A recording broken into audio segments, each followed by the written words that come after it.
Good afternoon and welcome to TV47 Newsfeed. I am Mudhoni Minor.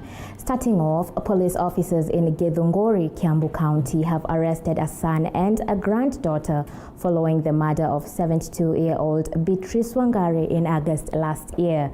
Patrick Gitimo and his 22-year-old daughter Mercy Wangari are being detained at Githunguri police station after detectives unearthed evidence including shoes and clothes that the deceased wore during the day of the murder at the house belonging to the two. Their arrest follows months of investigations and are set to be arraigned in court in 14 days. This comes barely a week after Lawrence Warunge, another 22-year-old, was arrested in the same county following the killings of 5 people, 4 of whom were his family members.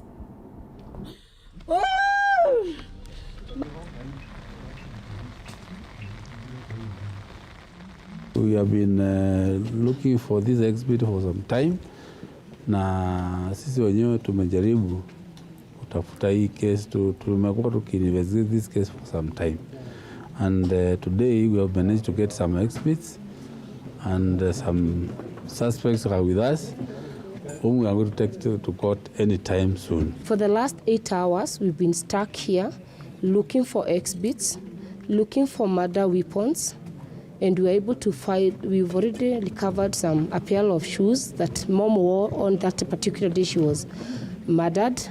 We also recovered a club bar that it was used. We also confirmed that from the PM resorts. But at the same time, we're also waiting for further information from the DNA test that were done.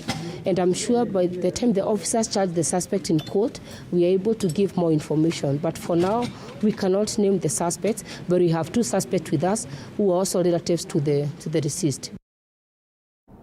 Moving on, clinical officers and nurses union in Mombasa County are continuing with their weekly demonstrations demanding the Ministry of Health and the county government to sign their return to work formula. Their grievances includes provision of the right PPEs, delayed salaries and compensation to those who are exposed to the dangers of COVID-19 infecting, among others. The health workers have also criticized some counties, including Kakamega, that have sacked their colleagues, and they have assured the Mombasa Governor Hassan Joho of the continued demonstrations until their grievances are met. Politics played by Wycliffe Oparanya, who has the audacity of telling healthcare workers to go on strike even if for 100 years. That one is uncalled for. He's not even gathering his mind even to reason on how to respond to this issue. He's playing gimmicks and the big man syndrome. So we are asking the Council of Governors to take responsibility. And I want to ask all Kenyans that the time has come for you to know who the enemy of Kenyans is. And we know one, who is Wycliffe Oparanya. He has the audacity of going before the media to say all he said, even going ahead to compare the salaries that we are earning with those of the engineers. There's a very big difference. Here we are dealing with life and others are dealing with other things. Kwa hivyo tunahitaji siku ya leo serikali kuu na serikali zote za majibu ziangazie hii issue ya risk allowance. Na wana maabara wote nchini Kenya hawarudi kazini tena bila kupewa haki yao. Wakati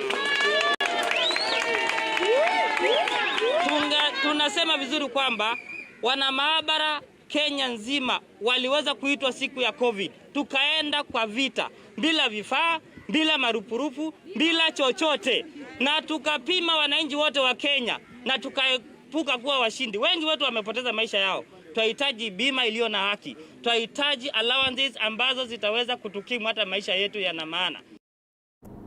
Now, the power consumers within Nairobi and Mombasa are likely to experience lesser power blackouts following the establishment of an alternative transmission line alongside the Isinya transmission line that mainly supplies power to the 2 cities. The new line, which brings on board 400 megawatts, is set to come in handy in instances when power is rationed or the main line is undergoing maintenance. According to the Kenya Electricity Transmission Company, regional engineer at Isinya, Stephen Achia, the new line has been designed a manner that ensures automatic change of a power line to avert outages. This comes amid frequent power outages in Mombasa due to transmission interruptions. As for now, we have the N-1 contingency. That is now, in case you lose one line, say Kiambere, Mombasa, you still have something to compensate for the lost power, and that is now the Isinya, Mombasa. So as you can see, this station is running. It's taking a lot of megawatts. Apart from now taking the geothermal power from Isinya to Mombasa, it is also one of the stations that is now evacuating the geothermal power from Suswa to the load center, which is one of their major load center in Nairobi, through the river and Embakasi to the CBD.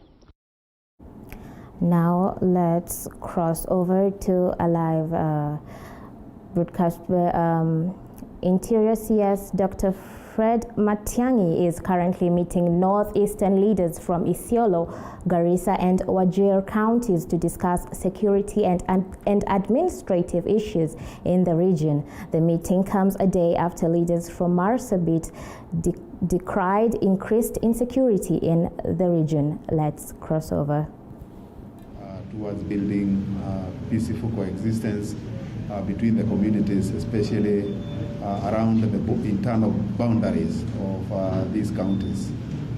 So in this briefing, we will have some comments before the Cabinet Secretary addresses us. We'll have some comments from the Governor of Garissa, Governor Korane. We'll have also some comments from Governor of Isiolo, Dr. Kuti. And finally, we'll have comments from the CS. We have chosen that because we are a big group, and the comments from those governors are representative of the discussion and views that have been expressed, especially by the political leadership from the various counties.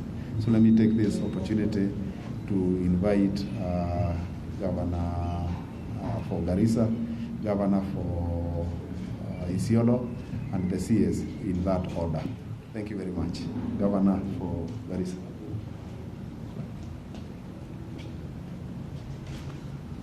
Thank you, ladies and gentlemen. We met this morning to discuss the recurrent conflict among the people of Isiolo and Garissa and Wajir and Isiolo. And we have agreed in principle that we need to bring to an end this conflict. The killings need to stop. We're neighbors, and we have been neighbors forever, and we will continue to be neighbors. And we need to find a solution to these problems. Our problems mainly has been the sharing of pasture and water, and the conflicts around them, including some element of cattle rustling. And we have agreed that as leaders, we should take the leadership to come together as leaders of Garissa and Wajir and ensure that our people continue to live in peace as they have always done, and that we shall guarantee that whenever we need to seek pasture from across, because people from Garissa who do the seeking of the pasture, that we will consult our neighbors and continue to graze in their lands with their consent. So with those few remarks, thank you very much.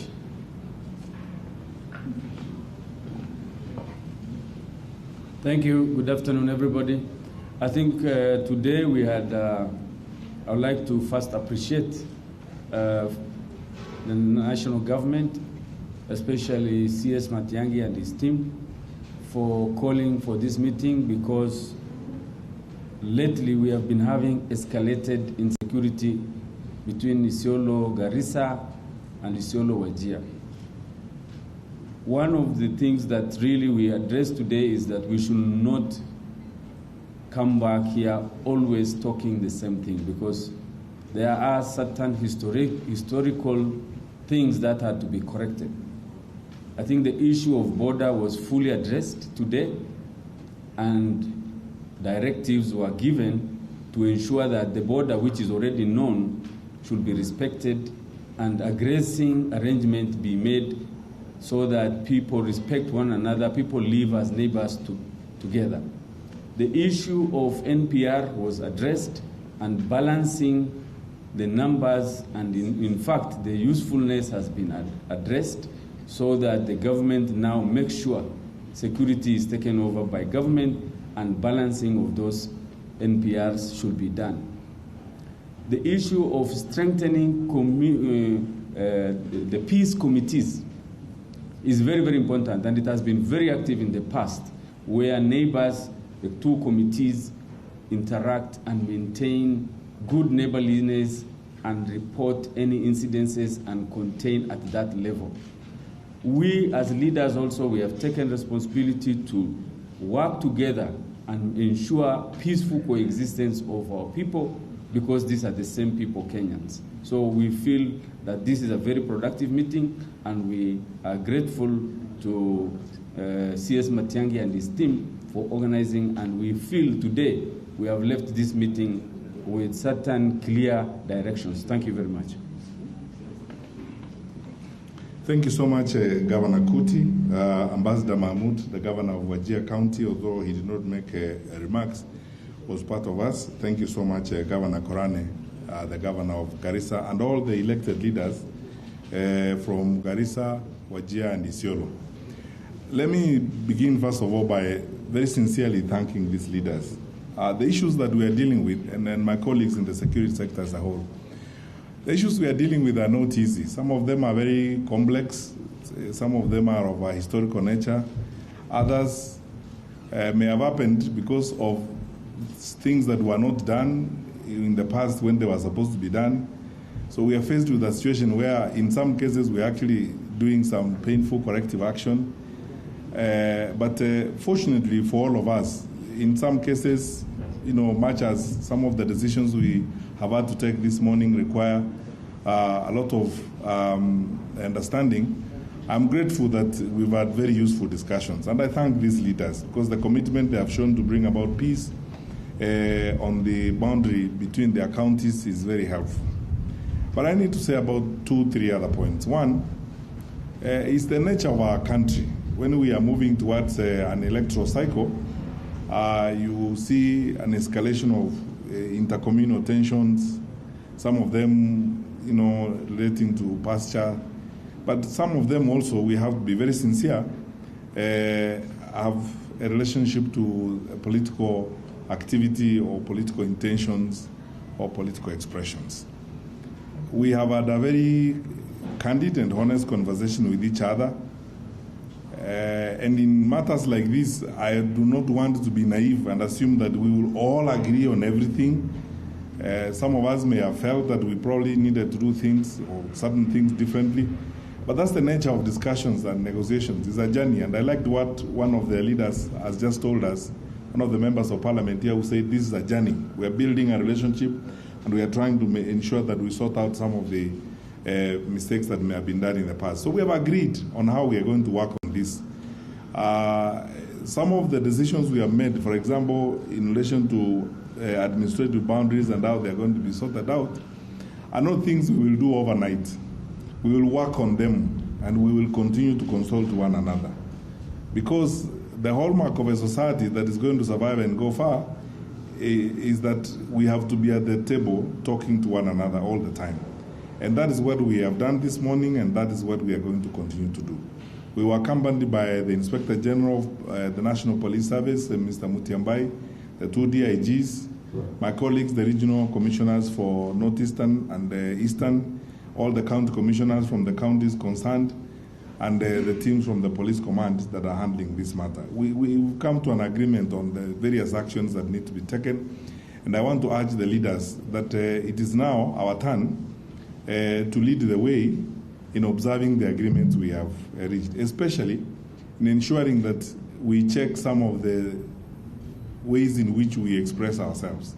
I know that when we have conflict or when we have challenges, passions are inflamed, and there is a temptation always to point fingers, even using language that could inflame passions further and worsen conflict. I want to plead with my brothers and sisters who are standing behind me, and then those of our colleagues in the political practice, that we have a country to manage. We have a people to lead. And even when we have challenges such as we do, or such as we have had on the boundaries between Wajir, Garissa, and Isiolo, we always must remember that even beyond that conflict, we are family, we are one nation, and we must remain together as we go forward.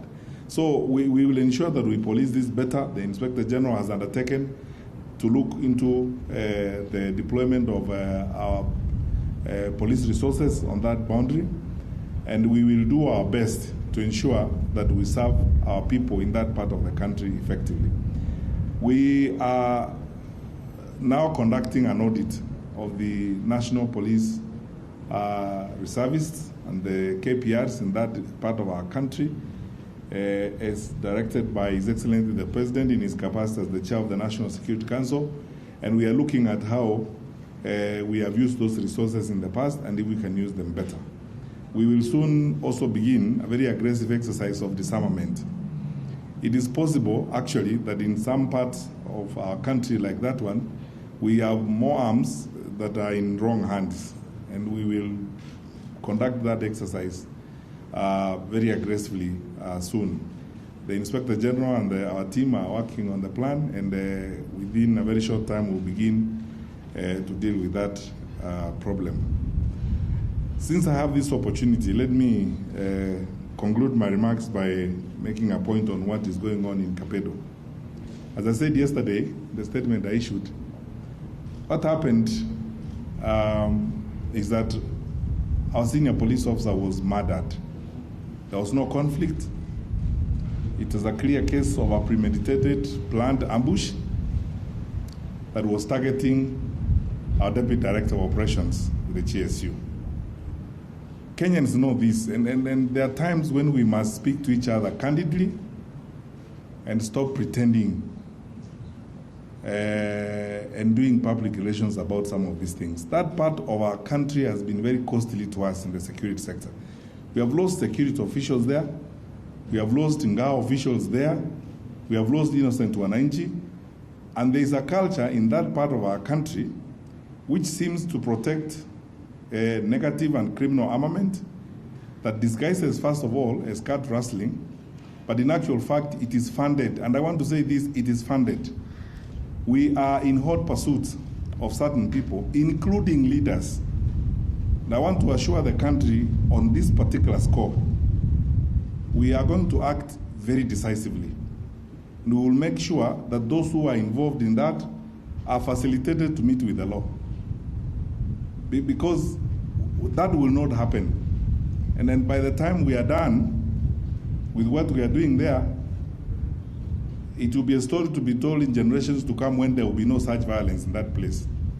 Because they asked for us to move there, we have moved our policing resources there, and we are going to increase very stiff resources in that part of the country. I am asking those who know those people who murdered our senior police officer to surrender them. But if they don't want to surrender them, we will still go for them. We will look for them. It doesn't matter how long it's going to take us. And it does not matter what resources we are going to use. We will get them and bring them to justice. Because we cannot allow that kind of lawlessness to persist in our country. Some people have done that, including leaders. I need to emphasize it, including leaders. And they have gotten away with that kind of behavior for far too long. That time has come when we must have a honest conversation on that matter. And my colleagues in the security sector know what we have agreed this morning, and we are going to proceed on it. It cannot happen in a free country like this that you murder security officers in that kind of manner, under the guise of cat rustling. We will not accept it. And then we will remain in that part of the country, and we will remain in that operation until we have collected every one of those people who murdered our police officers. Thank you.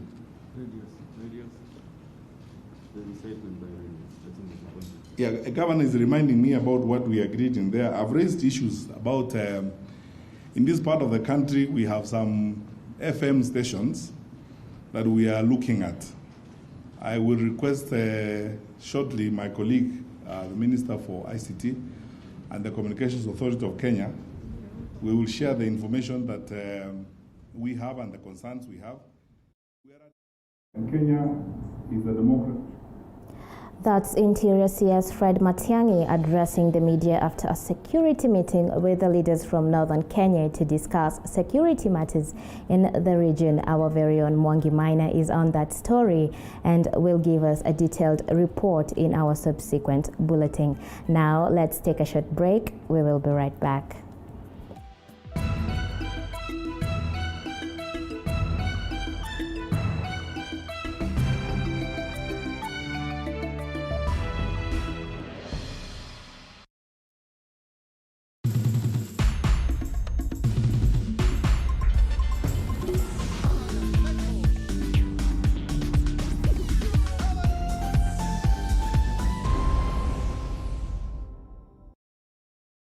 Huyu ni Mike last week. Huyu ni yeye this week. Kwani kuliendaje? Vile Mike ni fan wa movie na futa, alibambika yake yote kupata discount ya GoTV Max. Aka get maximum entertainment for less. Sahi anajinais na the best of Serie A, La Liga, and more na movies za mastaa wa nguvu majuu. Hakuna kuhata action tena. You know what? Upgrade to GoTV Max for just 890 shillings leo. GoTV. Love it. When the clock strikes 7:30 p.m. every Monday, it means it's time for... The biggest challenge of starting a business in Kenya is the layers of licenses you need to pay. The Grind. We tell you the do's and don'ts of business.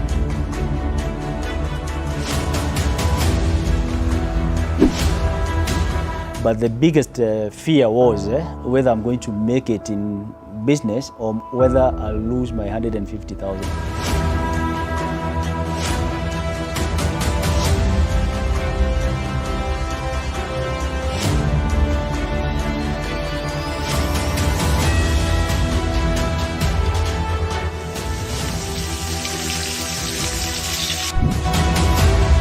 I say business is not about how much capital you have. The Grind, every Monday at 7:30 p.m.